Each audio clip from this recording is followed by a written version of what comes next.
سکے۔ دعا کے لیے اپنے ہاتھ بلند رکھو، اس گھر کا رب اس کی حفاظت کرے گا۔ مکے سے کوئی تلوار نہیں آئی، پہاڑیوں سے کوئی نیزہ نہیں آیا، لوگ دعا میں رہے اور مقدس زمین کو تلواروں سے پاک رکھا۔ اللہ نے مدد بھیجی، کوئی قبیلہ پرندوں کو نہیں روک سکا۔ حکم کے آنے والی آوازیں مدھم ہو گئی، پھر ان جگہوں سے پیچھے ہٹنا شروع ہو گئی جہاں پتھر گر رہے تھے۔ اس طرح اللہ ہاتھی والے لشکر سے نمٹا۔ جب پرندے واپس گئے تو میدان جنگ ویسا نہیں تھا جیسا فجر کے وقت نظر آ رہا تھا۔ جب پتھر رکے تو فوج کی قطاریں ختم ہو چکی تھی۔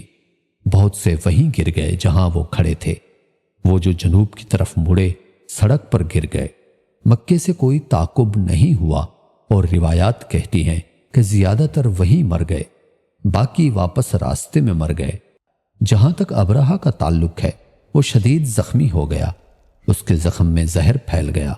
جہاں پتھروں نے مارا تھا اس کا جسم ٹکڑے ٹکڑے ہو کر کمزور ہو گیا، انگلیاں ٹوٹ گئی، گوشت جھڑنے لگا، اور وہ آدمی جو فخر میں نکلا تھا اسے اٹھا کر واپس لانا پڑا۔